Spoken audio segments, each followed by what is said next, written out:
Mheshimiwa Mwenyekiti, nakushukuru kwa kunipa nafasi, lakini nitumie nafasi hii kuwapongeza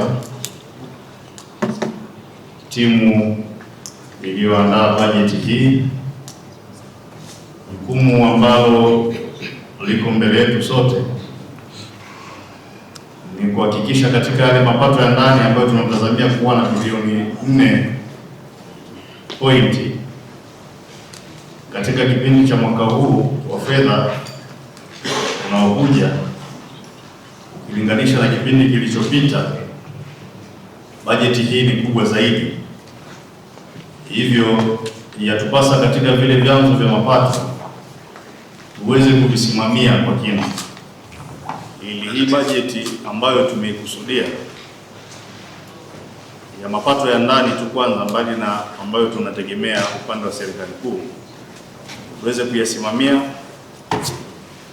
pasiwe na ujanja kwa wale ambao wanakusanya mapato, basi uadilifu uongezeke, na wale ambao wanawasimamia, basi usimamizi uwe wa kina, usiwe kuna namna yoyote ile ambayo itapelekea kutorosha mapato ambayo tunayatazamia.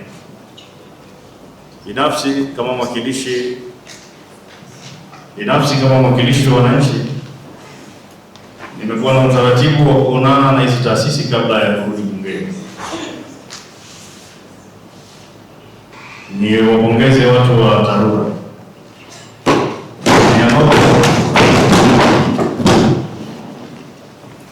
Binafsi nitumie nafasi hii kupongeza, kwa sababu wakati tumeapishwa tunarudi nitafuta, tukakutana na ukanipa mchanganuo wa vivuko vyote ambavyo unatamani viwepo kwenye bajeti ya 26-27,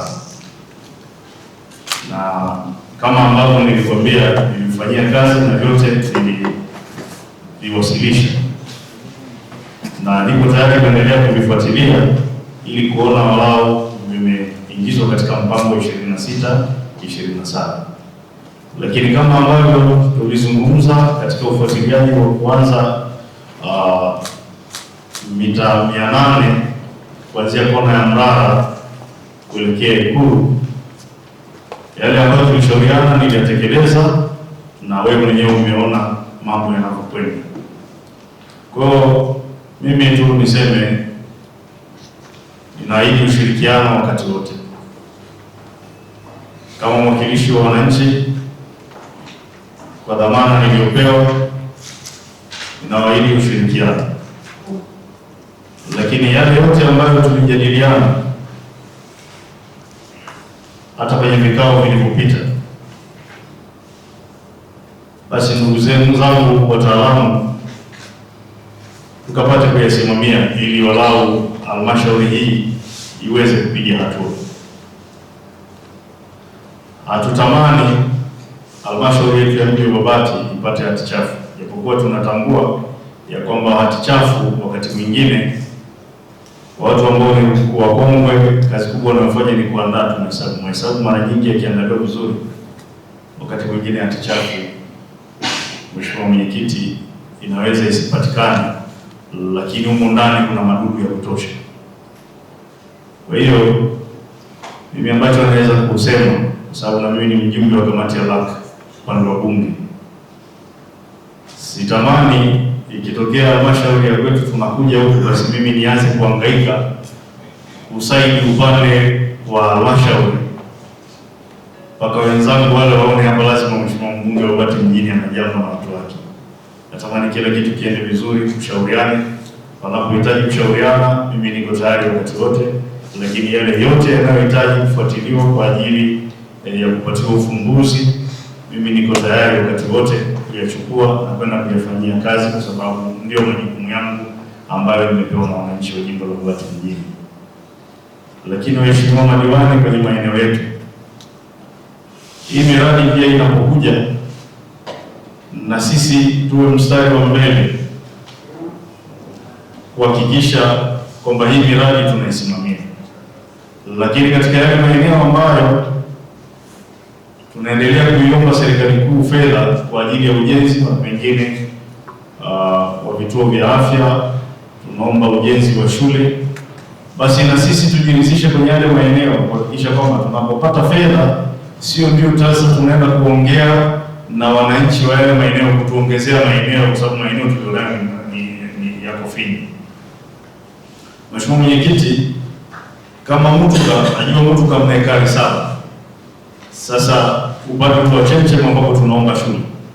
Kwa hiyo ni imani yangu kwamba tutafanya mazungumzo na wale wananchi pale kadri iwezekanavyo tuweze kupata maeneo mengine ya kuongezea eneo, hata kama tukipata fedha basi tunakwenda kujenga shule katika eneo ambalo linajitosheleza. Lakini katika kituo cha afya cha Nangara, Mheshimiwa Diwani, binafsi nipanga tu nikutafute tukutane, lakini niliseme tu pia kwamba pana uhitaji pia wa kuongeza eneo. Tunajaribu kupushi swala la Nangara, tumepushi sana hata nikuongee. Kwa hiyo sasa tunaamini fedha zitakuja. Sasa fedha zinapokuja, eneo ni dogo, sasa tunaanza kuhangaika kutafuta eneo wakati fedha zimepatikana, nafikiri tutaonekana pia kama vile hatujitambui. Kwa hiyo tufanye maandalizi ya kuhakikisha kwamba eneo linapatikana kwa wakati. Kama kuna fidia, tukawa mkae na mkurugenzi, tuone nini kinafanyika, watu wapate kama ni compensation, ili eneo liongezeke na ujenzi uweze kuendelea. Lakini sambamba na hilo, mimi niko mstari wa mbele kuhakikisha kama ambavyo toka mwanzo nilisema, fedha zozote za mfuko wa jimbo zitakazopatikana zitakwenda kuchochea maendeleo ya wananchi. Asitokee mtu kusema tunaomba fedha za mfuko wa jimbo, sio kuna vyombo vya kwenda kununua, sio masufuria, sio mabeseni. Mimi kwangu hapana.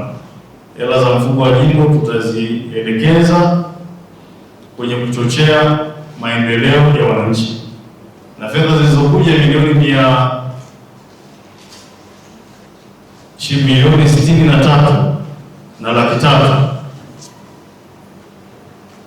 Kutoa maelekezo katibu ambaye ni afisa mipango aliangalia, kumpa maelekezo angalia yale maeneo ambayo wananchi wamewekeza nguvu zao, na tuwasilishie kwenye kamati ya mfuko wa jimbo.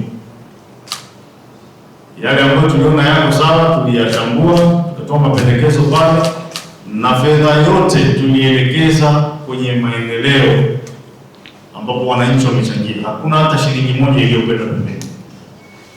Kwa hiyo ndugu madiwani, ninyi nyote mnajua zile fedha zilibandikwa kabisa kwenye hotspot.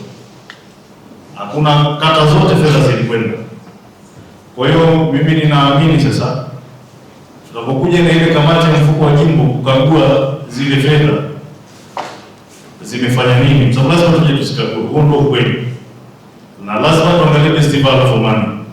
Kama ni madawati zabuni aliyopewa, tunatamani kabla hayajafika shule tuje tuyaone, hayajafika kwenye hizo shule, ili kama hayakidhi vigezo wabaki nayo ni ya kwao, watengeneze ya kwetu tunayoyataka kwa standard inayoendana na best value for money. Vitanda kwa hizo shule ambazo tunatoa vitanda ambavyo vinabodeka, tunatamani tuone hivyo vitanda vinaendana na thamani ya pesa kabla havijafikishwa shule husika, ili kama havikidhi vigezo basi vibaki kwa aliyetengeneza atutengenezee vitanda ambavyo tunataka. Halikadhalika fedha zilizokwenda kwenye ofisi za serikali za mitaa, tunatamani tukija huko tukute fedha tuliyotoa inaendana na kilichofanyika na si vinginevyo, kwa sababu hatutaelewana. Huo ndio kweli. Kwa hiyo niwaombe madiwani tuwe mstari wa mbele kuhakikisha hizo fedha ambazo zimefika kwenye maeneo yetu tunazifuatilia kuona zimefika na zinafanya kazi. Kwa hiyo ninaamini baada ya kikao hiki lazima nionane na afisa mipango, kwa sababu ndio katibu wa mfuko wa jimbo, ili pia tupate tathmini ya fedha zilipokwenda mpaka saa hizi, wako hatua gani, ili tuweze kupanga kikao cha kwenda kukagua hizo fedha maeneo ambayo tulielekeza. Niendelee kusema tutaendelea kushirikiana kuona fursa zozote zinazopatikana tunazisimamia kwa maslahi mapana ya halmashauri ya mji wetu. Ziwa Babati, labda kwa wale ambao walikuwa hawajui, tumekwisha kwanza kulifanyia kazi na wamekwisha kuja wataalamu kutoka ofisi ya makamu wa rais, muungano wa mazingira, chini ya waziri mwenye wizara husika, wameshakuja. Kwa tunaamini tunaendelea kupushi ili vifaa vipatikane ili usafi wa Ziwa Babati uweze kufanyika na tuende kulitumia ziwa hilo kiuchumi. Lakini ndugu viongozi, ni waombe tusaidiane katika swala la kuzingatia zile mita 60 kutoka kwenye ziwa. Pasipo kuzingatia hizo mita 60 kutoka kwenye ziwa, hata ziwa likisafishwa, hali ya magugu itaendelea kuwepo, kwa sababu shughuli za kilimo, zile nutrients ambazo zinatoka kwenye mashamba na sedimental rocks ambazo zinatoka katika maeneo ambayo wananchi wanafanya shughuli za kilimo, zinapoelekea ziwani, zinaendelea kuchochea ukuaji wa magugu katika ziwa. Kwa wale viongozi ambao tuna dhamana husika katika maeneo hayo, basi tuweze kusimamia, tuanze kuwaandaa watu wetu wakati mpango wa serikali unaendelea kutimia wa kusafisha ziwa, basi na wananchi na wao tayari na taarifa hizo za kuzingatia hizo mita 60, kwa sababu shughuli za kilimo zinaendelea mpaka jirani kabisa na ziwa, kitu ambacho sio sawa. Kwa kufikia hapo, mimi ni washukuru, lakini ni waahidi ushirikiano wakati wote, kwa sababu mimi ni mtumishi wa wote. Asanteni sana.